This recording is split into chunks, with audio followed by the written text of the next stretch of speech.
no, drama from the beginning. But anyways, this is what happens in life.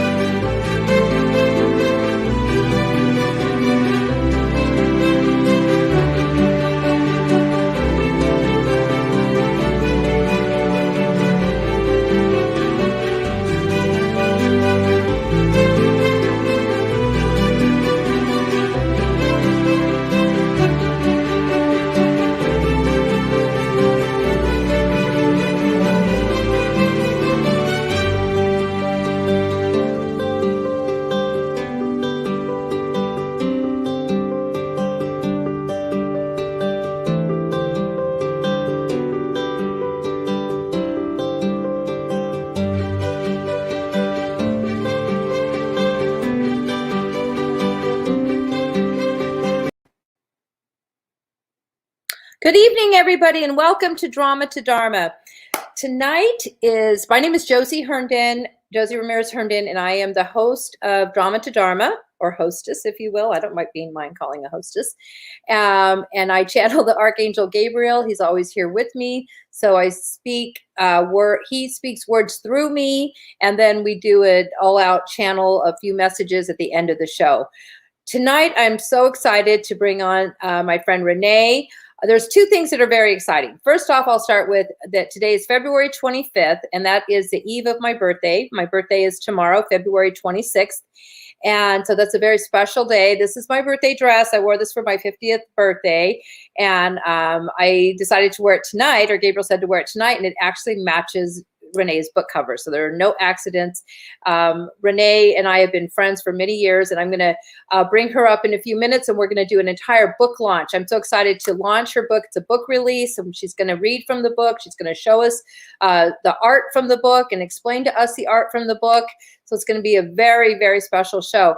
And Renee and I for the last few years, we've been spending my birthdays together. Last year we were in Mexico. The year before, I think we were out in the desert.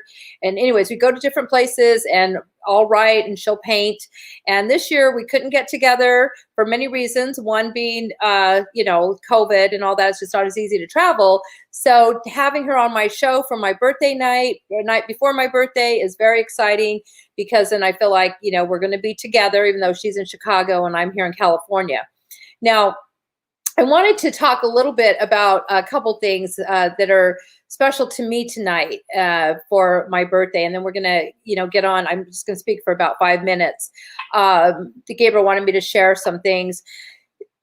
So tonight, February 25th, I want to give a special honor to my cousin Dee Dee, who's no longer with us tonight. Today would be her birthday. We were like a few hours apart, and she transitioned probably 10 or so years ago. She was like my twin sister, and I feel, since this is a spiritual show, and I'm just getting a really big thing to bring, the Dee Dee's here with us, and we're sharing our birthdays together, and I just love that I was supposed to mention her on her birthday today.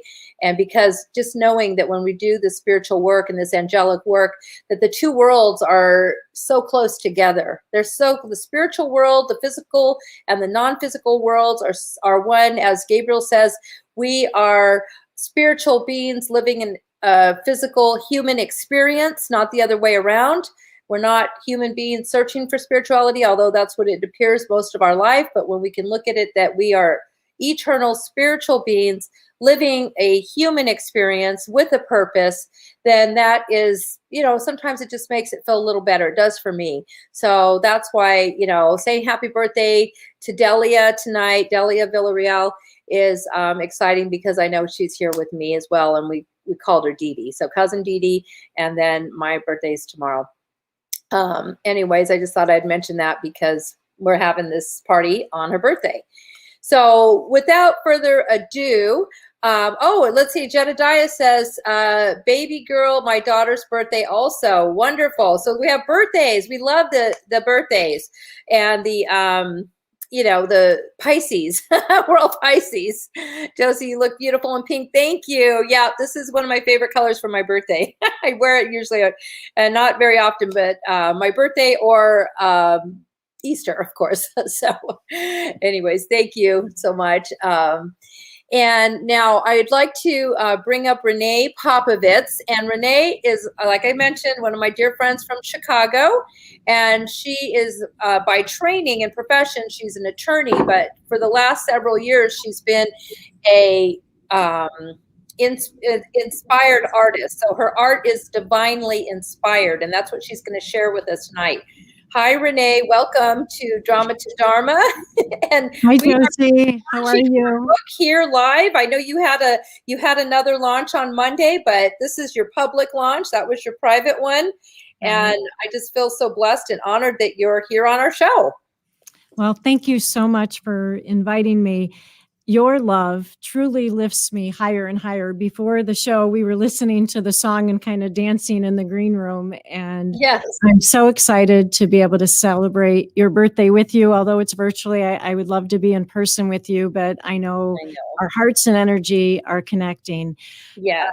You have been such an important part of my journey. And so I'm honored that you invited me as part of yours and Gabriel's show to launch this book, because without your support and with Gabriel's guidance and communication, I'm not sure I would have the strength to take this huge leap of faith. I'm a very, very private person, and this is opening my heart and spirit up in ways that I've never imagined. And so I'm very excited to share that with you. It's been 2,318 days since my spiritual awakening. So it's been a very long time in the coming. And it's now, how many years and months is that? For those years, it was October 22nd of 2014. So it'll be 7 years in October. Amazing. And so tonight, what we're going to do is we're going to read a portion of the prelude to tell you about the 7 chapters in the book, and that there's 81 paintings, and each painting has a story or a small message. And I thought I would just be previewing 7 paintings, but as my father has told me, the big guy in the sky tells me what I need to do, and he wants you to hear about 11. On Monday, I also talked about 11, but this morning he chose 5 different paintings, and I suspect because they deal with you, Josie, they deal with Archangel Gabriel and other messages of love and light. 3 are from the chapter of light, and that's what we want to share with you this evening. So I'm going to begin with the preface of my book. And just so you see, I don't know how the book is kind of structured. Each one has a painting and a story. And so that's how we have organized it. So I've always enjoyed the arts, and my formal training, as Josie has said, was a destiny to become a lawyer. And I've faithfully practiced as a healthcare attorney. That's how I met Josie, through all of her work in the addiction field.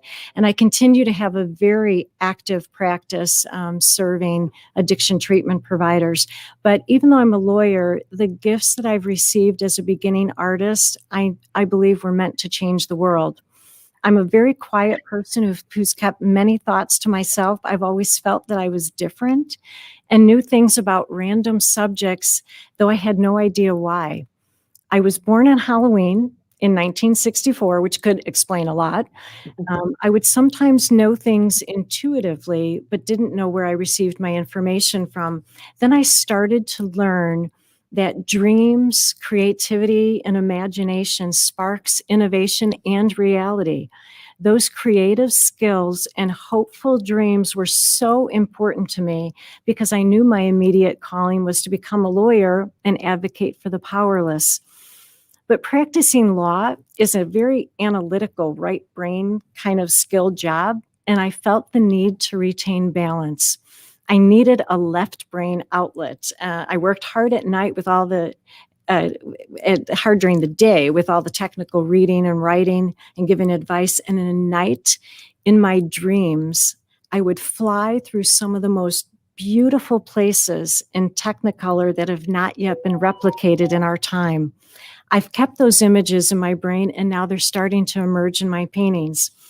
although my watercolor paintings didn't begin until 2016, I go back to when I was 10 years old in 1974. I remembered picking up a new hobby where I actually painted rocks.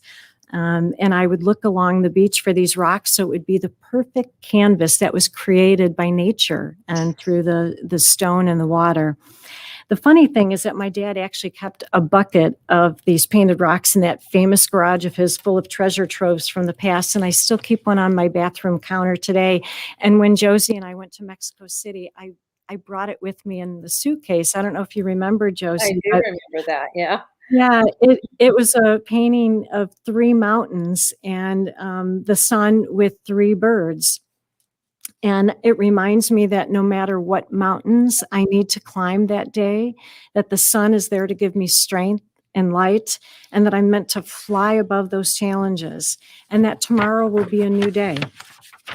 So a few years later, and I don't know if you can see it behind me, but my parents bought me a colored pencil set that was displayed within a wooden artist man, and it has a painting and a palette, and he has a mustache, and I actually called him Monet, and I didn't know why, and I actually bring him out to watch me paint, and I wondered with a name like Renee, if I have some French bloodline in me and a connection to some of the greatest artists of all time.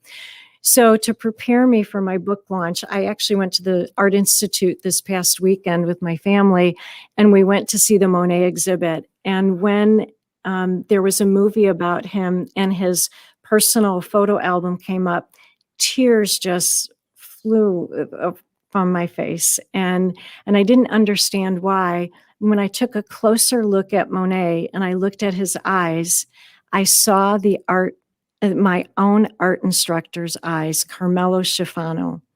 And I thought God had placed him in my life to bring forth that dream. He may be Monet from another life, but he has been my muse and my inspiration, and supporting me through so much. And so he wrote the foreword in the book, and he was with me on Monday. He's not with us tonight. He called me about an hour before the show, and his mother-in-law passed away. So Carm, my love and light is there to your family. And may the love and light that you feel from everyone on this show tonight lift you higher and higher, and your mother-in-law as well. And as I say that, on Monday, I talked about another painting, which is a mother's love. And I cried a lot when I talked about that painting and about my own 2 daughters. And as a result of that, I decided not to include it, and I had it's very special to me, and so my heart goes out to you, Carm. So I started painting in 2016. It was at a art class in Tinley Park District, and I went with my daughter Alexis, and that was really special.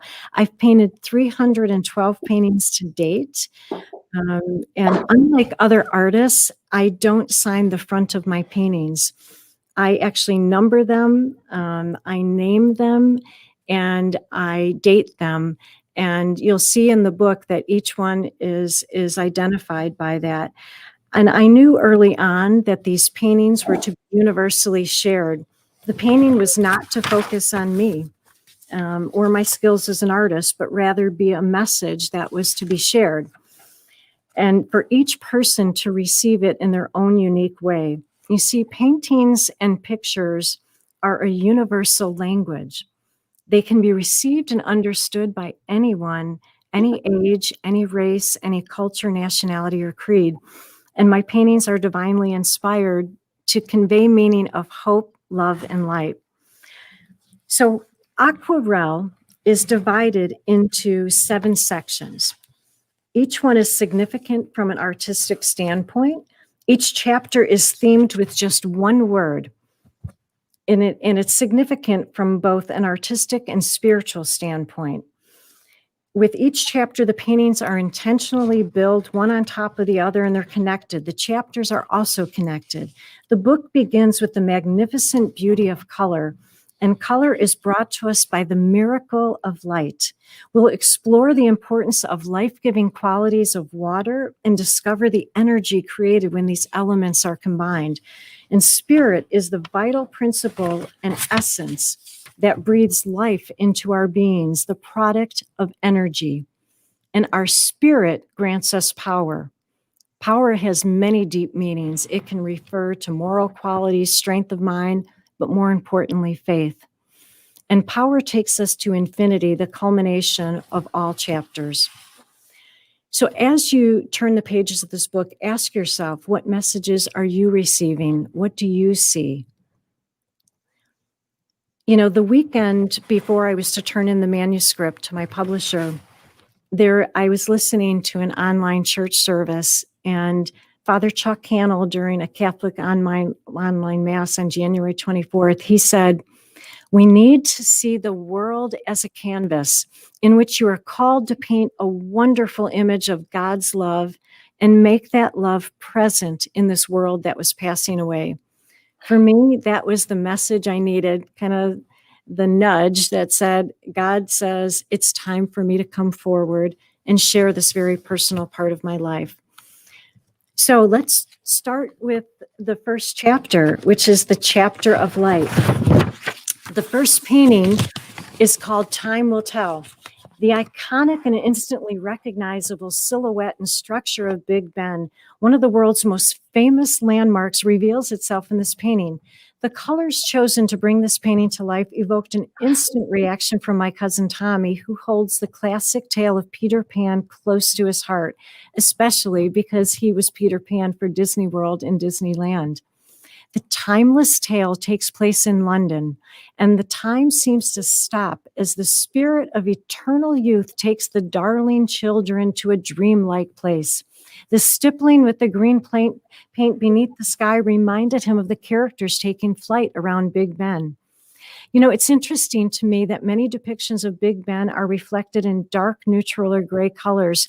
I wanted everyone to see through my eyes how bright in color the light and intelligence and perspective of Big Ben is. Big Ben symbolizes a tower of strength standing tall for all to see in the midst of a large city. And clocks help us understand what time it is. Unlike in the ancient days when the sun guided our understanding of time, we now know that we have the mechanical invention of a clock. Time is a way that society organizes and controls the day, and we all have perceptions about time. Some days we say time flew by, other days we say it stands still. I hope, like the darling children, you can take the time to let your imagination wander and fly in your dreams. I know that's where I find inspiration in my paintings. And this painting is unusual because the same clock has two different times displayed. There's an 11 and a 10 o'clock marked by the hands of time. I wonder if the two times represent a numerical sequence, perhaps 1110, or a date, 1110, or as two different time zones. But this is a message to be received that is forthcoming. I don't know why I painted the two clocks. Time will tell what it means and why Big Ben is so important to me, even though I've never been to London. Well, that's very beautiful, Renee. What's interesting to me is the first thing that I saw was the 11th hour.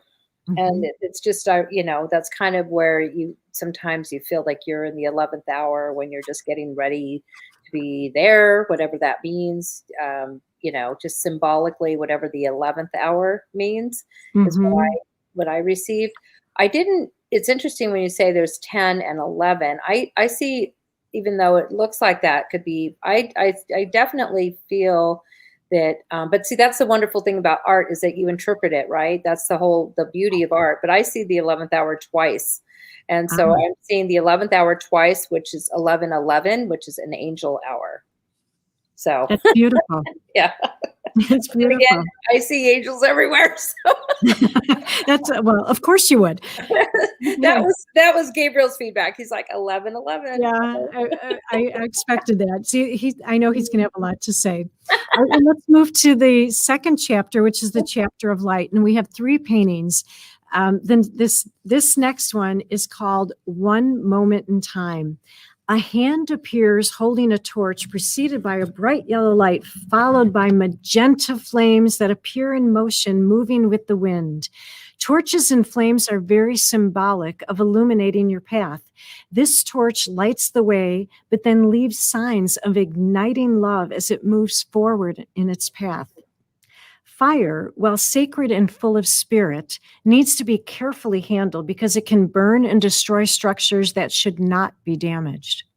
I am reminded of the iconic Olympic torch. That torch is a symbol of the ancient and modern games that occurred across the nations and the globe to unite human beings. The most talented and physically gifted athletes competed to honor their country, their people, and their skills of discipline, perseverance, and athleticism. On the morning of May 23rd, 2020, I kept hearing that Whitney Houston song in my head, "One Moment in Time." Later that night, I painted the torch. I played the YouTube video of the torch lighting ceremony as the athletes paraded in, and Whitney graced all of her with music of love and unity. Because the words moved my heart so much, on May 25th at 2:15 in the afternoon, I sent the link to the song to my law firm staff. That song reminds us to give the best of ourselves each day. Sometimes you will experience pain. Rise again each time you fall. You can have more than one moment in time where you can and will be more than you thought you could ever be. Your dreams are just a heartbeat away. That same evening, 2 days after I painted One Moment in Time, the 9.5 minutes that resulted in the death of George Floyd changed our nation. As demonstrations and fires unfolded across the streets of the country, I understood through my painting how one moment in time ignited a movement. It altered the course of history and changed our world. The numbers 418 appear at the bottom, which I later discovered was pointing me to Proverbs 4:18, which says, "The path of righteousness is like the morning sun shining ever brighter to the full light of day." Beautiful. And just so that our audience knows, so that when I was in, I helped Renee with her. A few of us came from California, and we did her her art show, her first art show. Helped her with that, and it was an honor for us to be there. And Gabriel had fun talking about her paintings. So we're going to do a little bit of that. We talked about that before the show. So after she reads it, then I'm going to give a little bit from what I see from the angelic realm. It's great. Yeah. This one you'll probably have a lot to talk about because this is where you're. Yeah, what I see is a lot, but the 418 is the number 4, and you have 4 on there. Mm-hmm. I'm not sure why you have the 4 on there, but the 418 equals 4 because it's 13, and then 1 plus 3 is 4.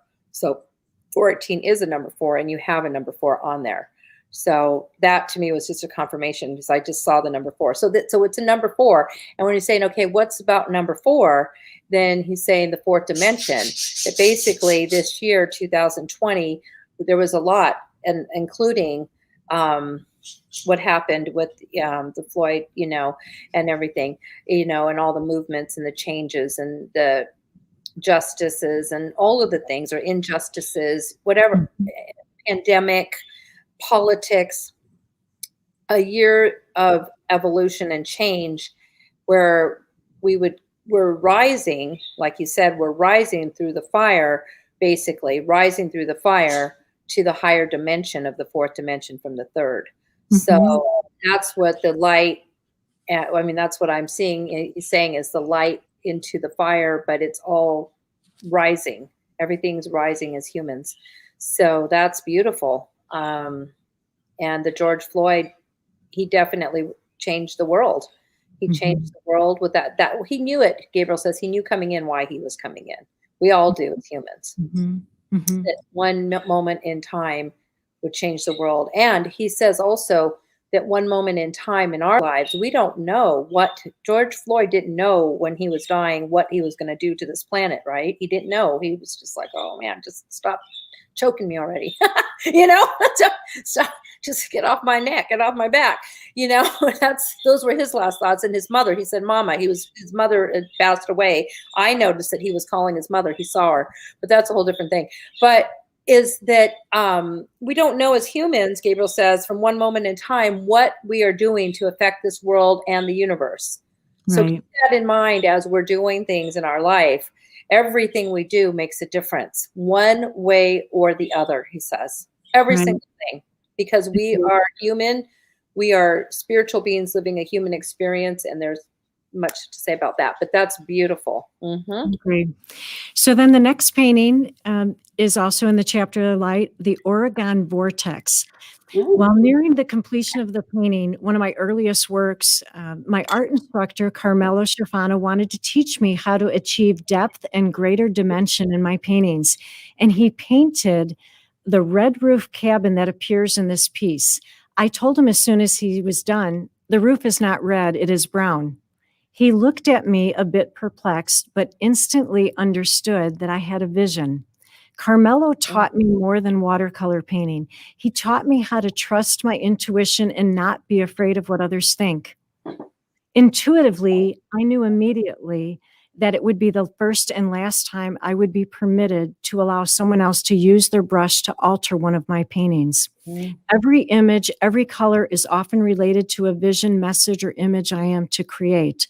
While sometimes my artwork can be abstract and other times not so aesthetically pleasing or technically perfect, it carries an important message that I or others are to receive. I named this painting the Oregon Vortex, and I didn't know why. This was done in October of 2016. All the other ladies in my class painted these sleigh horses on their paintings, and I told Carmelo my painting wasn't supposed to have a sleigh in it. I knew that the center of the painting and the energy that emanated from the lake in that picture was the real message. My favorite part was learning how to paint ghost trees, but you can see the mysterious energy rising above the lake. 10 months later, in August of 2017, we decided to take a family trip to Portland, Oregon, in Seaside, where we stayed at Josie's place. One of the activities that the girls wanted to do on vacation was to take a helicopter ride. Other than Jim, none of us had been in a helicopter before, and I was really excited to experience this adventure with our children, Alexis and Amanda, and marvel at the natural beauty of the land from the air. And when we were up there looking from the window of the helicopter, I was overcome by a strong and definitive energy. I felt below it the energy, and I saw the land and the lake beneath me that mirrored my Oregon Vortex painting. And through the trees, I felt this, where I felt the interesting energy vortex, I saw the cabin Carmelo painted. And yes, the roof was brown. It was not red. Well, that's just amazing, because it reminds me of two things real quick. One, how prophetic your paintings are, because I've been with you through many of them when you paint something, and then like a month or whatever later, you'll show me the painting or we'll talk about it. And then a month later, we're someplace that's exactly what you painted. You know, that's happened several times, and that's fun. I think that's amazingly fun, because it's like, oh, that's exactly what you painted a month ago. So they, it's like you're seeing the future and painting the future, and that's pretty amazing. So that's confirmation of that, one of those wonderful stories. The other thing I see here, just from looking at it from like a Rorschach standpoint, is I see it as an iceberg, and the house and the trees are the tip of the iceberg, and how the bottom looks like if you were to see an iceberg, and how beautiful they are. And just, when you're looking at a photo of an iceberg, and how the depth, that you just don't know how much is there. So I kind of see the house as the tip, and then the rest of it as an iceberg. That's beautiful. Thank you. So the next painting is actually the cover of the book. It's called Unlocking the Threefold Light, and it's actually behind me, hanging in my law office. I kept seeing this vision of a key unlocking a bright light. So I decided to capture it in a painting. And this painting is so beautiful and meaningful. It's why I chose it for the cover of the book. I believe that ultimately this artwork belongs in the Louvre in Paris, France. But of course, I would entertain it going into the Art Institute in Chicago or the Metropolitan in New York. I think that you have to actually be with the painting to experience its energy. You can see that the lock has the shape of a 3 and on the left side, and the key has a handle with an 8. That's very common where numbers appear, and the 3 and the 8s seem to appear a lot in my paintings. There's many times when I have felt like I needed to unlock something within me. Since I wasn't sure how to accomplish that, I decided to take a paintbrush and see if I could create that lock to unlock whatever was meant to emerge. I figured, there's 3D painters, 3D printers that create machine parts and other things that we use in this world. So perhaps my paintbrush could create something real and meaningful. And this painting reminds me of a song that I often play when I need to call on the angels for guidance, and it's called "Send Me an Angel." And that masterpiece of a song was sung by the amazing and blessed Alicia Keys, and it talks about feeling like you don't belong and being unable to explain why, because you're so guarded to let people know who you really are or what you're thinking. And I know there are days when I feel like I'm a door with no key because all the solutions are locked away inside of me. And that's when I call on the angels for help. I ask God to help me and ask God to send you an angel when you feel like a door without a key and you need to see the light. The key in this painting unlocks the threefold light that exists in each of us. Beaming through the keyhole, there's a beautiful threefold light that blasts beyond infinity. It's the white light that shines and transforms into a rainbow of the 3 primary colors of the palette. The threefold light encompasses pink for divine love, yellow for divine wisdom, and blue for divine protection. So may this light surround you, may the love enfold you, and may the power protect you and watch over you. And Josie, that's why you're wearing pink. You are divine love. Well, thank you. Again, the fact that I'm wearing this dress and I wasn't really putting it together it's just amazing. I knew I'd seen the cover, but I wasn't thinking about that when they chose, Gabriel said, wear your birthday dress, not your birthday suit, your birthday dress. I was with that earlier. But to me, this is just so much fun. And it's a perfect cover because it's interesting. We all have, that question, how do we unlock the truth? What is the truth? What, if you shut one door, you open another. What does that mean? How do you get to the other side of a door? How do you get to the other side of life? How do you get to the other side? Because again, this to me shows the non-physical spiritual world just flowing through this lock. Like it's just shining bright through the physical door, and you turn that key and your imagination goes, wow, you open that door and it's just going to be glorious. Whatever happens when this door opens, it's just going to be 1,000% of beautiful light and energy. So it's like exciting. Like you barely put the key in and all this light's already coming out. Can you imagine when you open that door? That's what I see. It's like, oh my goodness, it's so beautiful. Yeah, it really is. So we're going to move to the chapter on water, and this is a painting called Coastal Point. This painting reveals the true strength and power of water as waves have traveled far across the ocean, gaining energy and momentum through their journey as they reach their destination and crash against the rocks that form a cliff over the sea. The movement of the water is a force depicted here using several shades of blue that almost appear to blend seamlessly into the sky above, representative of its energy and power. I know that's where I get a lot of my energy is from the water. In the foam of the waves, I see 2 happy spirits emerge. With it, The water brings life, which is represented by the organic soil-colored brown shades and nature symbolizing green used to depict the colored rugged cliff. Overlooking the water atop the coastal point, I painted a castle, which, if you've been to Disney World, it reminds me of Ariel in Prince Eric's castle from The Little Mermaid. And I smile thinking about it, how I used to sing the song, Part of Your World, from The Little Mermaid to my daughter every night as I placed her in her crib. Mm. That's beautiful. I see just so much power. Like you said, the ocean has all that power crashing through. You would never jump off that cliff, right? That's the last thing.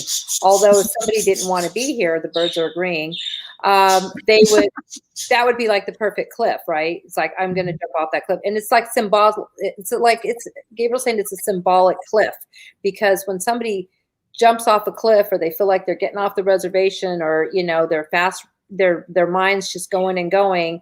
That's what it's like. There's both directions. There's all of this almost chaos, all of this, even though it's beautiful, it's just a lot. And then you look at the land and how peaceful it is, like you said, with the castle, and how there's security there. Going into the forest, you could be safe. So it's a contrast of safety and chaos, and there's a lot of that in life. So it's a very powerful message, and I think it's absolutely beautiful, because you can feel the energy. I could feel the energy of this painting by looking at it. I could feel like, if I'm thinking about the water, how powerful that is, but then looking at the trees and the castle, how peaceful that is. So that's very nice. Well, this next one, I can't wait to hear what Gabriel's going to say about this one. This is from the chapter on energy, and it's called The Surrounding Force. Have you ever felt a powerful, positive energy that is both protective and sacred all around you? That positive energy comes from the angelic realm. It is a surrounding force that can create a protective shield around you. The angels know when they are needed and what they need to do to help you each day. However, you still need to invite them in and call on them, especially when you need protection or light. I believe this painting is symbolic of the gate to heaven. When painting the surrounding circle, the paintbrush moved quickly and methodically on the paper, and it created such a strong feeling of energy moving around the person in the center. I believe that when a soul does not belong in heaven, the angels surround the gate with an impenetrable energetic field to protect that sacred gate from entrance. And if you look at the bottom of the painting, you see kind of like this little sewer opening. And I believe that represents that the angels will escort a dark soul into a sewer-like opening to hell. That was the message that I saw. Well, the message that Gabriel is showing me is the light person, the human being that's inside the spirit, basically the spirit, the eternal spiritual being, eternalness, the yellow, right? That person in the middle. That's the eternal being. That's the true person, the true being. And all of that circle is a circle of angels, a circle of life, the circle of light, just circling them, like you said, and protecting them. And that other stuff at the bottom doesn't really matter, because they can't be touched. They can't be touched. So focusing on knowing that each one of us can put ourselves energetically in that middle spot when we're doing our meditation. This is a perfect one, he says, for meditation, because we can imagine that we are just the spiritual light being, and that we are protected by all these angelic beings just circling around us. And when see, they're holding on to each other, so there's no break in it. They're touching each other, so there's no break at all. And so it's a circle, and they are just, so you can always feel protected, even though you might see some things that look dark, or you might feel some of the darkness, whatever. Don't give it energy. Just imagine yourself in the middle of this protected circle of light and God, and that there's nothing that can penetrate that. Not one thing, because there's no yellow that even goes below the blue. So, and that's for any human being, he says. Just, you can imagine that as a beautiful, that's just who we are. That in the spiritual realm, that's who we are. That's beautiful. And that's beautiful that the angels have this surrounding force around each one of us and All of around us. each one of our souls. That's Each one beautiful. of us. Yes, Yeah. that's beautiful. Thank you. Wow. So we're going to move to the next chapter, which is spirit. And this is Our Lady of Guadalupe. I first visited Our Lady of Guadalupe Church in San Antonio, Texas in 2015. It had been 1 year since I had begun my spiritual awakening, and I felt called to visit my lifelong friend, Karen, who had moved to Texas during our childhood. And I send prayers to her and everyone in Texas with all the struggles that they're having. Together with Karen, on the Feast of Our Lady of Guadalupe on December 12th at 12 o'clock noon, I experienced a transformational event at the outdoor shrine in San Antonio that I will describe in a future book. I decided to paint Our Lady of Guadalupe to remember this event.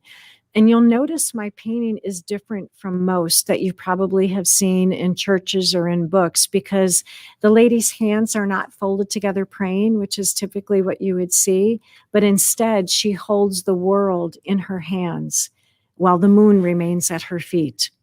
From that moment forward, I felt such a strong connection to Our Lady of Guadalupe that I wanted to go see the original cloth that Juan Diego witnessed so I could feel that spiritual energy and holy presence directly. My dear friend Josie had been there many times, and in January 2020, I felt called to finally visit her shrine and churches in Mexico City in person. The calling was so powerful, and despite security concerns and the start of the pandemic, I knew it was where I needed to be. And so Josie and I went to Mexico City February 21st through the 24th, and we visited the church on February 22nd. This is why I released my book that same day, February 22nd, which was on Monday.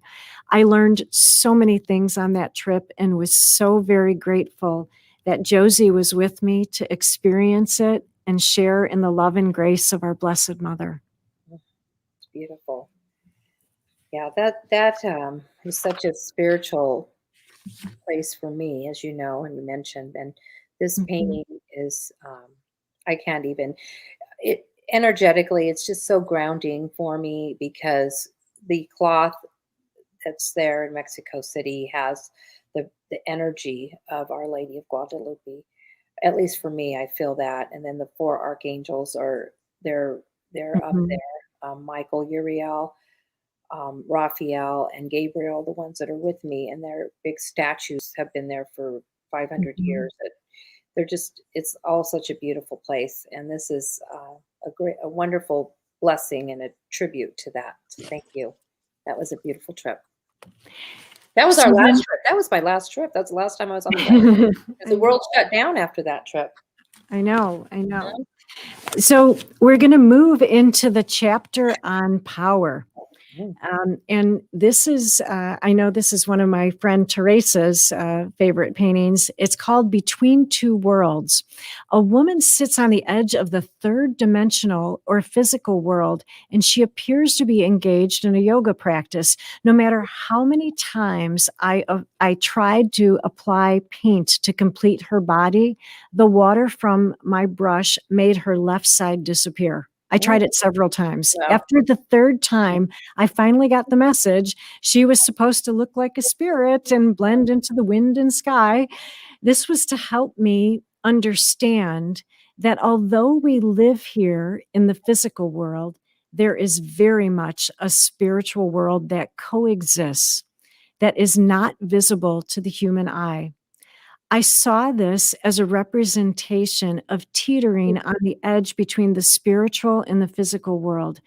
As I've gone through my spiritual awakening, one of my greatest challenges has been trying to understand what's happening to my mind, body, and spirit, and how to balance these things and function in the world in which I live. Each person must discover for themselves which practices will help them develop a higher level of consciousness to connect with pure love and light. And for me, this is God and divine love. Absolutely. This is exactly, again, you can imagine ourselves as humans male or female. In heaven, he says, or on the non-physical realm, there is no gender. So everything that is translated through my words are only words, but everything's energy. And it's the same with your paintings. Everything's energy flowing onto the canvas. So when you're painting, this is what you're like. When you're in that zone, you are half in and half out. You're between two worlds. And when I'm writing and I'm channeling, I'm the same way. So really everybody can imagine themselves when they're in prayer, when they're in meditation, when they're doing yoga, when they're connected to their higher source, to themselves, he says, imagine that you are partially at that moment, we're always spiritual, but just like this, there's a part of us that literally is spiritual. You don't see it with the naked eye, but if you looked, you feel it, because you know that when you're in that spiritual realm, that part of you is not here. Part of you is there. And so he's saying that physically, that's exactly the same. Because somebody might be looking at you and maybe they just don't see all of you because they think that they just don't see all of you. I don't see his back. I don't see, but really that's not there. So he says it's very cool. This exactly shows what we're like when we are in the zone and we're, doing our spiritual practice. Awesome. Beautiful. The next painting, which is also in power, the painting and the women's big eyes, beautiful eyes, reminds me of my dear friend Josie. Josie has been a very powerful part of my journey and spiritual awakening. The name of this painting is Eye Has Not Seen, which is really the meaning of faith. And Josie opened my eyes to a new way of looking at the world, believing in myself and trusting in my intuition. Through her work with Archangel Gabriel, Josie has graciously agreed to be a channel for others so they may experience that which the eye has not yet seen. Eye Has Not Seen is also a traditional church hymn in the Catholic Church, written by Marty Hogan. And I used to play it at St. Terence in Alsip, where I grew up and served as a church organist for many years. And I remember the words are, eye has not seen, ear has not heard what God has ready for those who love him. Wow. This is incredible because, one, she's wearing the colors I'm wearing today. Again, I didn't know. This is just like 5 minutes before the show. I go and they tell me what to put on. Basically, Gabriel's like, okay, I never know what I'm going to wear. And I happen to be in your painting wearing a hat that would look really cute with this outfit, right? So I could technically be wearing this dress. No. But what I see, if you're thinking about me in here, is I do feel that energy, because when I'm channeling Gabriel and I'm in prayer and meditation and I feel the high, I feel him coming through me, my eyes, I'm always best when my eyes are closed, even though I can do it with my eyes open, but I still physically can see the distractions. So when my eyes are closed, I go within, and that's when I can feel it. And for the longest time, when I first started doing my channeling, I wore hats because the energy would just flow through me and they would be vulnerable if I was around people. I don't know. I didn't have all control of that. So they would have me putting hats on just to protect my, energy. So I think it's interesting that it's because that's exactly what I would do when I would channel. I'd wear a hat and I'd have my eyes closed and I felt really comfortable to do my channeling. Awesome. So we're going to move into the last chapter. We have 2 more paintings to go over. The last chapter is Infinity. And this is actually the last painting in the book. It's kind of unusual. So I created it on the last day of 2017 when I began my first discussions with a potential publisher. So it literally took me, 3 years to feel comfortable enough to actually sign a contract to move forward with publishing. And since then, obviously, we're ready to share all of this with everyone. You'll see that there's 81 spirals. Spirals are included. They're messages of hope and wisdom. In the book, there's a lot of spirals. They're part of an angelic signal. There's a sun in there with a snowy owl, and there's another painting that talks about the meaning of snowy owls. So this is how I knew that this first book directed me to include 81 paintings, because there were 81 spirals in here. Each painting was chosen for a specific reason, and I have many more paintings that'll be shared in future books. And I think the next one will actually contain 111 paintings that will address a variety of topics. So I hope that you found these paintings and short stories and messages inspiring, and you learned something new. Knowledge is about stretching one's mind and imagination to expand your understanding. For those concepts are not concrete, should stimulate a thirst for search for something more, something beyond your wildest hopes and dreams. Wisdom, on the other hand, is the delivery of specific information intended to be received from a higher source who is all-knowing to help you be the best person you can be and make the best choices to fulfill your higher purpose. When I opened my Bible to the Book of Wisdom, which was actually called the Book of Solomon, there was a page that was specifically folded, directing my attention to share those words with you, and that is the Wisdom of Solomon, chapter 7, verses 21 to 30. I learned what is secret and what is manifest. For wisdom, the fashioner of all things taught me the nature of wisdom, for in her there is a spirit that is intelligent, holy, unique, manifold, subtle, mobile, clear, unpolluted, distinct, invulnerable, loving the good, keen, irresistible, beneficent, free from anxiety, all-powerful, overseeing all and penetrating through all spirits that are intelligent and pure and most subtle. For wisdom is more mobile than any motion. Because of her pureness, she pervades and penetrates all things. For she is the breath of the power of God and a pure emanation of the glory of the Almighty. And it goes on and on. For she is more beautiful than the sun and excels every constellation of the stars. Compared with the light, she's found superior, for it's succeeded by the night, but against wisdom, evil does not prevail. Well, that's very beautiful.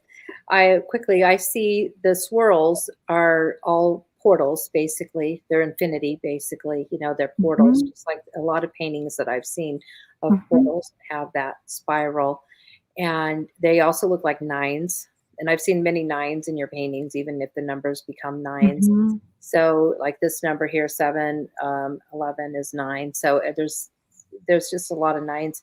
But there's also the two dimensions, because all the swirls, all of that represents, again, the portals of the non-physical, and then the book itself just being a book, and then what's in the book is the physical realm. So it's all beautiful, showing the two worlds again right there. Wow. Beautiful. So the last painting that I want to share with you, and unfortunately we can't play the song, it's one of my simplest paintings. It's called Soul Searching, and I believe the message is profound. True happiness results in life when your soul is satisfied. Our souls need to feel connected to others. This painting is about two souls searching the world for each other. As they get closer to finding one another, the sky begins to change from blue to pink. When I was a kid, I used to sing the song Somewhere Out There. The words and music that were sung by Linda Ronstadt and James Ingram melodically captures the essence of soul searching. So listen to that song and reflect on this painting. Somewhere Out There centers on the dream and the belief that someone is thinking of you and loving you somewhere out in this big universe of ours. I believe that prayers are heard as well as our thoughts and dreams of love. When you look to the heavens, know that there are so many stars in the sky that work to bring your dreams of love to reality. Oh, that's absolutely beautiful. And that's exactly what it is, where we have what we call soulmates, but we also have twin flames, and we have these souls that just stay together throughout eternity. But we don't always meet each other in the same times in dimensions. We do see each other or meet each other, but sometimes it's a miss, whatever that means, right? It could just be a Right. miss. You miss, but you see and you know. So sometimes you'll meet somebody and you'll know you've known them before. And that's really cool because that's what it's like. You're just, spiritually, we know each other. We love each other. We travel together through many lifetimes together. We travel together. And so we love it when we meet and we see each other in the physical realm. So when you see somebody, you meet somebody for the first time and you're like, wow, that person, yeah, that feels like, somebody I've met before. That's Right. Right. cool. Oh, that's so exciting. That was fun. Well, and I want to thank you, and I want to thank Tommy Crawford, who is my editor, and cousin, who has been instrumental in getting this done and published, and helping the writing and everything, and being my therapist, and it's just been amazing. Well, you're so amazing, and it's a beautiful book. I can't wait to get a copy. And I think we put up here how you can pre-order because limited editions coming out, pre-order through the email, the soaring force at gmail.com. But before we close, because I know we're getting to the end of the show, I'd like to invite the people up from the green room, because we're all feeling the love. And I believe when you love someone, you need to celebrate them and sing happy birthday. Oh my goodness. And since I wish I had a cake that I could light up, but I have my chorus here with me. And so, Josie, we love you and we appreciate This is the first time we're bringing up the friends from the green room, everybody. This is our green room. That we love you, and we wish you the happiest birthday ever tomorrow. And so, choir, here we go. Happy birthday to you. Happy birthday to you. Happy Cha cha cha. Happy birthday, dear Josie. Cha cha cha. Happy birthday to you. Wow. Thank you guys. This is amazing. This is a virtual birthday party. Wow. That was amazing. And it's so great to see everybody. So you guys know that are out in Facebook, we have through StreamYard, we have a green room with friends, that can come in and participate on the back end. And that's everybody who's here, my very special friends. And thank you guys, and Jim, my husband, and Christopher, Tommy, Carly, Jody, Louisa, and there's Ray. He dropped out for a second, but sometimes people drop. We get 10 slots, so tonight we got our 10 slots. There we go. Thank you guys so much for this beautiful birthday party. This virtual birthday party. And we were going to end with Gabriel saying something, but to be honest, I think he gave a lot in between with your paintings, and I thought that was special. I don't know if you guys could feel I don't know if you guys can hear me, but I don't know if you guys could feel that energy when he was speaking, about the paintings. And it was just it was just a very special time for us to share the book together. Renee, thank you for being on the show and for, letting us interact. I felt like we were all interacting together. I was looking at the comments, and we had got many wonderful comments, going along with the book. So that was very exciting, and I can't wait to have you back on the show. Mm-hmm. And you're just my hero because you finished your book. You have it published. You're like, wow, that's amazing. I'm still working on mine, but I mean, you're just amazing. And we're going to also have Renee on our Recovery View show. We have a Recovery View show coming live up here in March. I think March 14th or something. We'll send it out, but you'll be on the Recovery View show, I believe. Great. Okay. Thank you. Thank you so much. Many blessings, everyone. Oh, this was amazing. I love you so much. Thank you. Thank you. Thank you, everybody. We'll see you next week. Thank you for participating, and many blessings this week for you all. Love and light to everybody who watched us. And until we see you next Thursday at 7 o'clock for Drama to Dharma, again, have a wonderful, blessed week. Live in light. There's our sponsor. Thank you.